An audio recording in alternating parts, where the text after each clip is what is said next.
Welcome back to the Act 2 podcast, a podcast for the real-life working screenwriter. I'm Tasha Hugh. And I am Josh Hallman. Josh, you have an ET. I just noticed your ET stuffed animal behind you. Yeah, we've been talking for 10 minutes. I'm so envious. As a reminder, Act 2 is a network and support group for the everyday working screenwriter, of which this podcast is just one of the many things we do. So thank you for joining us here. And many of you have asked, what other initiatives are there? You keep saying this at the top of your podcast. How can I be a part of them? Well, we have our Act 2 mentorship. Yeah. Where we have partnered with Coverfly, and we pair their writers with Act 2 members who are professional writers. And I would say this is more of a career mentorship than it is a creative writing mentorship or a craft mentorship. But that depends on the relationship you build with your mentor. There's definitely been times where mentors have not minded asking to read one of their mentees' scripts and giving feedback if that's something that they want. But primarily, it is about helping you take those first steps of your career with someone who has been there before, right? So you can ask all the questions you want about what do I do next? What should I be working on now? How do I move forward in my actual career? And that's something that an Act 2 mentor can help you with. And to be eligible for that, because we have partnered with Coverfly, you do need a profile on Coverfly, and your script will need to place on their red list. So to get more information on that and what the red list even is and all of that, head to coverfly.com/career mentorship, and you can start applying for that. Wow. I've never had a mentor, Tasha. I'll be your mentor if you'll be mine. Oh, that'd be amazing. That's what Goal Buddies is anyways, that is. Really. My mentors are you and Dave Levinson. Friend of the podcast. Yeah. Did I tell the story already that when I was out in the wild, I start talking about Dave, and the person I was with goes, Dave, friend of the podcast? I was like, wait, what? Oh, yeah. You did bring that up. Yeah. I love it. Dave's famous. Dave's more than a friend of the podcast. We need Dave back on. So here's the thing. Halloween is coming up. Dave is an excellent horror writer. Dave should come on to break down some horror stuff for us, to talk about horror. Yeah. Let's bring Dave on. Yeah. You know what? 'Tis the season. This is my favorite time of the year, where we hit the Halloween, moving into Thanksgiving, moving into Christmas. So we need to embrace October. It is here. Dave is coming on, and yeah, we'll talk about something. And if anyone has any suggestions about, some horror film topics, maybe we can break something down. We can talk about certain characters in certain movies. We can talk about why certain things work, why they don't. Yeah. Best jump scares. Who knows? Let's talk about it. Amazing. The world is our oyster. Yeah. Also, I wanted to mention, we're going to have our first public Act 2 event for the first time, because the pandemic threw some wrenches into all of that. It is a drinks with the said mentors we talked about before, with other Act 2 writers, and maybe some special surprise guests. Who knows? That's happening in November, so keep listening for more details on that. I'm going to be there for sure. Your ankle will be healed by then? My ankle will be healed-ish by November. You may be on crutches, but you'll be there. What a crazy thought. I'm going to see if Jay-Z wants to come. Everyone can go talk. We're going to blow it out. It's going to be great. It's going to be the best. I can't wait. Okay, before we get started. Yeah. Do you want to do a quick spec check? Spec check. All right, Tasha. I'm not proud, but I pivoted from my feature spec a few weeks ago. I started to work on something with my wife. The reason being is because we both had this window of time. She's going to start ramping back up soon, hopefully when the SAG strike comes to an end. And I was like, let's work on this. So we started to work on this pilot together. And then I broke my ankle. That kind of made a little bump because I hit a little thing of depression. But then I got back into it when I got settled. And the point of why I'm rambling about this is my spec check is I'm writing a pilot. I'm about into the first act of this pilot, and I'm planning on finishing it in the next few days. I love that. Holy cow. I said I one too many times. It's we, my wife and I. It's okay. I heard it, but didn't stop you. It's okay. You want to know what's interesting is I was writing something. I was writing a page, and I wrote something down, and my wife just caught me, and she basically called me out for not being able to write a woman. And oh, shit. No one's really done that to me in real time. You've done it to me in notes, But as I was like writing it, and then I tried to backtrack, and I was like, just spitballing a few lines here, and so it's been an interesting process. So I'm good for her. Wait for her to be on it. Yeah, she's like, yeah, that's not right. It's not how we talk. That's not how. This isn't right at all, Josh. So that's where I'm at with my pilot, which I know I need to get done. I'm like full steam ahead on this thing. That's okay. If you're going to be done in the next couple of days, then you can pivot back to your feature while you're waiting for notes. Yes. Give us your spec check. My feature spec is in the same exact place it was the last time we checked in. Amazing. I've not had any time to really dive into it, unfortunately. I think I'm partly scared, to be honest. Scared? I'm afraid it's no good. And I'm afraid that it's going to take so much work to make it good that it'll depress me because I want it to be good. What the hell are you talking about? It's great. I think part of it is there's pressure after the strike, which we're going to get into when we talk about self-care. Yeah. But there's pressure to have like this really great spec to sell. And it's for me, I haven't had a spec in a really long time, like years and years and years. And so this next spec feels like it has to be a definitive spec for me. Yeah. And I don't know if this is definitive. I feel like all this extra pressure is being put on this spec for that reason. But I did finish my short story. I mentioned in our last spec check that I actually scheduled like 5 hours in my day last week to just write this short story, and I did, and I finished it, and I sent it to my manager, who of course wrote me back, was like, yay, it's much improved. I have a few notes. But they are small, so hopefully they are actually small and we can just get fucking done with it, send it to my agents, and try to get that out there as a kind of version of a spec, right? It could potentially get bought and then, hired to adapt it. So that's where I'm at. Okay, that's great. I'm really excited about your short. I think it's long overdue, and I think something's going to happen with it, and you're going to be like, whoa, I didn't know this would happen. And then I'd be like, no shit, Tasha. I've been trying to get you to finish this thing for like a year. I looked back into my older documents for the short story. I've been working on it for 5 years. Wow, that doesn't make sense to me. No, me neither. That doesn't make any sense to me. But it is great. And I actually just recently saw that our boy Scott Glassgold and David Boxerbaum sold a short story kind of like directly this was the other day, coming directly out of the... Holy shit. Of course they did. Of course.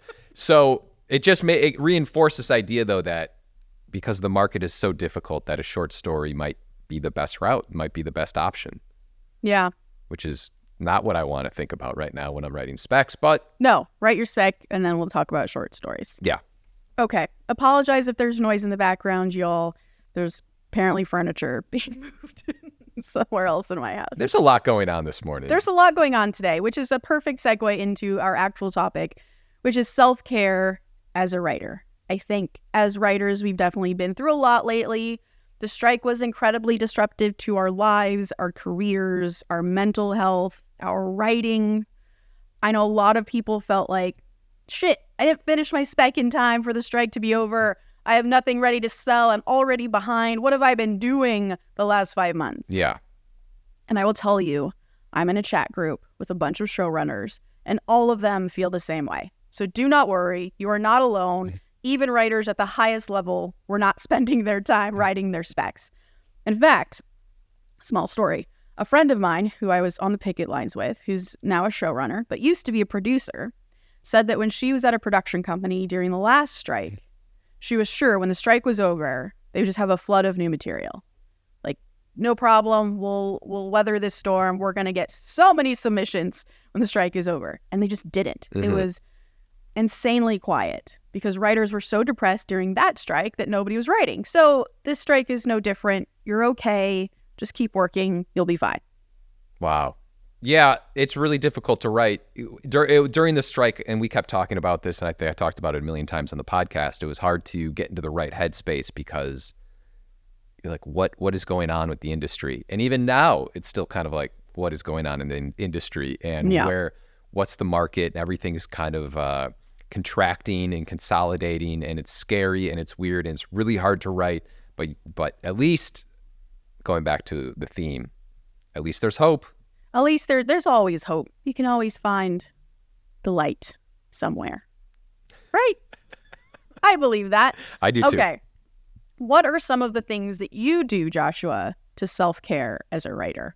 This is such a great topic because my ankle is broken. You're going on a vacation. And that's why I think this is the reason why we started to talk about this. But so bigger picture, the things that I do, exercise, meditation, and taking long walks are like my core to my writing self-care and my just self-care in general. Every day you do all three of those things? Well, currently I'm not doing two of those things. But yeah, that's what I try to do. It really depends because a lot of times you can send a script in, right? You send your short story to your manager comes back, she gives you notes. And it could, if they were bad notes, it could put you in a death spiral for the rest of the day. And it really changes your thoughts sometimes about what you think about yourself and what you think about what you're doing and the project that you're working on. And it really, it destroys you. And so it's really important to have self-care. For me, my self-care is just kind of taking a little break and getting some form of exercise. To me, those are the kind of things that... Do you work out in the morning, in the afternoon, at night? Usually the morning or afternoon. It's been so long, I don't even remember. It's just like a week. Sorry, I'm going to keep referencing this for the rest of the podcast. But I know when you're in pain, it feels like forever. Yeah, I mean, I hurt my wrist, as we've talked about. I have tendonitis in my wrist. My doctor was like, can you not work? That'll help it. I was like, no. So I guess we'll just figure it out. And then I hurt my back for a while, as we talked about as well. So like, I've not been able to go to the gym in the mornings. I've just been able to like walk on the treadmill for a half hour or so before work starts. Because usually my mornings, I already have like a 9 a.m. meeting. So you just have to be ready by then. So like I really only get a half hour of exercise in the morning if I'm lucky. Oftentimes in the last month or so, I haven't even been able to do that. But every time I do, I feel so much better. You're right. Like I 100% think that's a self-care thing to do. Even if it's just go for a walk for a half hour before you start sitting at your computer and working for the day. I think it just starts you fresh. You want to make better choices. Your brain is clearer. I'm all about that.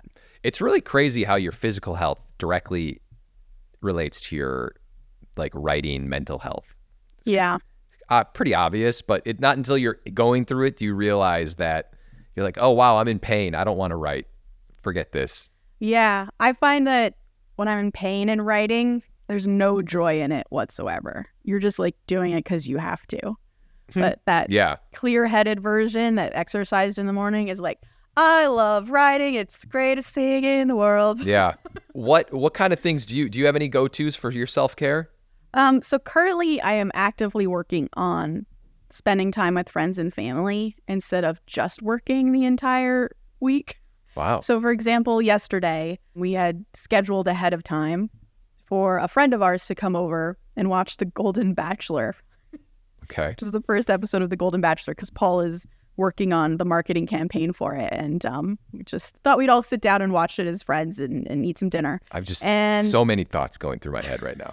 I don't even talk about it. I don't even know what But that as the day came, like we scheduled this last week, but as the day came, I was getting so busy and so overwhelmed and I had so much work to do that like past Tasha would have been like, goodbye, Katie, you can't come over. I'm sorry. We're not watching Golden Bachelor. We're not hanging out. I'm not going to see you. But current Tasha, because I'm actively working on this, said, yeah, absolutely come over. I will schedule around our time together. And while we're together in that block of 2 hours or whatever, I will be fully present in this moment and not thinking about work. And then afterwards, when you go home, I'll go back to my computer and I'll continue working. And that's what I did. No. And I didn't work too late, but it was great. And I feel like that's part of my self-care that I'm actively doing at the moment. Just to deconstruct this moment, because now I'm invested. Did you tell Katie beforehand, hey, I've got a 2-hour window to hang out with you? And then at 9 o'clock, when the Golden Bachelor picks his contestant, you're going home.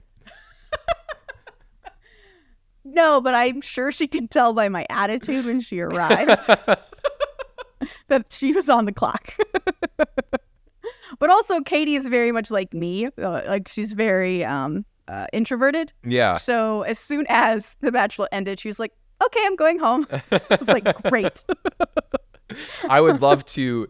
I would rather have you tell me not to come over if I knew that I was on some kind of like. You're in a block of time. Like, hey, I scheduled you for 2 hours. That's the best you're going to get right now. I don't know. But listen, that's self-care. You're doing it. You're hanging out. I'm trying. You're trying. Yeah. Another thing is just acknowledging the fact that you need to kind of decompress and that you need the self-care. There's something that a lot of people do, myself included, maybe you, but I do this often where I'm like, I'm good. And then you just go until you hit that absolute breaking point that inevitably comes out where you take it out on people or you take it out on someone or something. And I do think just acknowledging, I feel like I sound like I'm like giving like an AA speech or something right now, but it sounds that's like what this episode's about, man. Yeah, just acknowledging the fact that you need to slow down. You need the self-care is a big deal, or just doing that gut check and just saying, where am I? Am I good? What am I doing? Yeah. I think oftentimes writers tend to, and everybody does this, but just speaking to writers specifically, either think we have to do this in order to get things done, because we always feel behind, right? Like that Scott Glassgold Boxer Bomb story that they just sold a short story right after the strike. Mm-hmm. Like, I feel like a different version of Tasha, that would have spiraled her.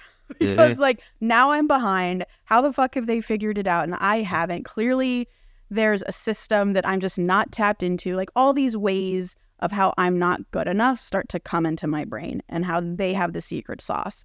But instead, I know that I'm working on so many things and I'm trying the best I can on all of those things that I just need to take it in stride. And it's okay to take breaks. Like, that's not going to make a difference in your success. And I think that's something I very much realized when I was working so hard on my shows. Like, I was working 18-hour days, like pretty commonly when I was writing for these shows. And I wasn't seeing my husband. I was like kind of cranky all the time. And then I found when I took a break and like had dinner with him at the dinner table, it didn't make a difference in terms of like me getting stuff done on time. Yeah. So I think we think that it makes a difference and it really doesn't. Obviously, if you take days off, that's different. But if you take an hour or two here, it doesn't make as much difference as you think it does. Also, another piece of this is I think we think this is just who we are. I am just this manic person who has to go all the time. But I think if you do the things that Josh is talking about, the exercising, the meditation, which I still need to practice in my life, and you've been telling me for years to make it a practice and I haven't, but those things will start to slow you down, I think. And then you'll realize that that's not actually you. It's just what you've become. Yeah. And I say that because I've known writers who have been like me, who like the 18-hour days and the schedule and meet. And there's just no downtime. And then they like kind of found themselves. Yeah. Something happened. There was a turning point or something in their life. Either there was a health scare or they went away for a holiday and saw the universe and they came back changed, and suddenly they're different people, but they're still getting all of their work done. So that to me is very inspiring. Yeah, I think it's also pretty common for creatives to think, or just if you're a writer or just anything creating in any department, you think like if you seek out help and if you do things for your self-help, that you're not going to be the same person who can create the things that you want to create, and it's going to almost like it'll dull your ambition. Yeah, like it patches up all the great things about you that make you different. Yeah. I'm still undecided on that. However, yeah, I mean, that's just the truth. But terrible lesson. But no, I've talked to so many people who are like, I've been to therapy. I needed help on this. I'm losing my mind over this. And I'm like, that's great. That's really great. And then they don't change. They still are writing and they still are writers and they still are writing the same thing, but they just have a new perspective. Whereas I think it's really easy to think like, if I cure my problem, I am not going to be the same person anymore because my problem is what gives me my perspective. Like, you're sort of saying that like that manic thing that some creatives have can be key to their creativity and like their voice. Yes. I don't necessarily disagree with you, but I don't know if I don't disagree with you only because there's so many examples of manic people who have succeeded. Yeah. But if they weren't manic, that doesn't necessarily mean they wouldn't have also succeeded. They just happen to have not done the work to not be manic. Yeah, but like, let's say you have a, issue with your sister or your brother, and this has been the lingering issue, and the scripts that you write are about your sister or your brother and these relationships. And that's what you've been hired for, because you're so good at writing family dynamic and this dysfunctional family that just works and works and works. And then it's eating at you as a person, but then you go to therapy and all of a sudden you start solving all of your problems. Can you still write about this dynamic? I mean, of course, I think you can, because you just write about the trauma that happened. And I think you write better characters because now you know kind of how it ends. You know how to get through it. And you have some more interesting perspective. I mean, yeah, I have trauma in my life. I've gotten through it. I feel like I could still write about it. But you cured your trauma. Yeah. All right, well, guess my whole argument is just... Maybe that's why I can't write a spec, though. Because I'm not currently in trauma. If you've never gotten help, maybe your spec would be done. Obviously, that's an extreme example. Get help if you need to talk to someone, obviously. But I know it's interesting because when I was like a teenager and in college and I knew I wanted to be a writer, Hemingway was my favorite author. And all I saw was that like the key to success, it seemed like, for a lot of the authors that I loved and studied was alcoholism. Yeah. And so I remember like being actually depressed about this and thinking many hours about this in those teenage 20s years of like, do I have to become a raging alcoholic to be a truly good writer? Is there something in there that I have to tap into? Like you're saying, like the trauma, the abuse, does it create a kind of enlightened, not in a positive way, but like, a self sort of loathing, self-thinking, self-aware way that they seem to all be because they were alcoholics. Like, did I have to become that? And there was a time where I was like, let me try and like drink while I write. This is not me. Like I can't, it makes me feel gross. Yeah. I can't do it. I just feel sick. So, just find who you are. And the manicness is just, I don't think the manicness allowed Hemingway to write amazingly well. It was just a part of who he was. I think I went a little extreme in this topic, but I think the bigger picture or bigger point is just to allow yourself to cure yourself if you feel like you need help, and like give yourself that runway to say, you know what, I need a little self-care in my writing. I'm stressing out. I need to take a break. And it's as opposed to just like trying to power through and thinking, like trying to prove something to yourself. Like you don't need to do that. You just make yourself feel better. I think a lesson where I started to learn that this was okay was when I started hearing other stories of showrunners who ended their day at like 4 p.m., 5 p.m. They took normal working days and they went home. And I was like, wait a second, how do they do that? You mean they don't work when they get home? No, they hang out with their family because this showrunner loves his family and he wants to go home to them. And he wants everyone else to have their family because his view was that if you don't live a life and you don't have things that you love outside of this writer's room, you're not going to bring your most creative self to this space. And I was like, oh, if other people can do it, then the people who are not doing it are simply not doing it because that's the choice they are making. It's not the only choice, if that makes sense. So then I started realizing there's another way for me to be successful and productive and get all of my work done that's not this manic 18-hour day. And so as soon as I realized that that was a possibility, I have started trying to adjust my life to make that a reality. It's slow going, but but because I know that that's possible, I am trying to make it my reality. But like, for example, you mentioned I'm going on vacation. I can't wait. I'm going to Hawaii for our first year anniversary, but I am bringing my laptop. As you should. I don't really have any intention of working unless I'm really inspired by something I see there, but I am bringing my laptop in case there's some kind of emergency, but I am going to set it to the side. You're going to love this. I used to I still bring my laptop on every vacation, but I used to just kind of get into the hotel room, pull it out and just have it set on a counter just so it's like my security blanket. I just know it's there just in case. And over the last couple trips I've taken, I just leave it in my backpack.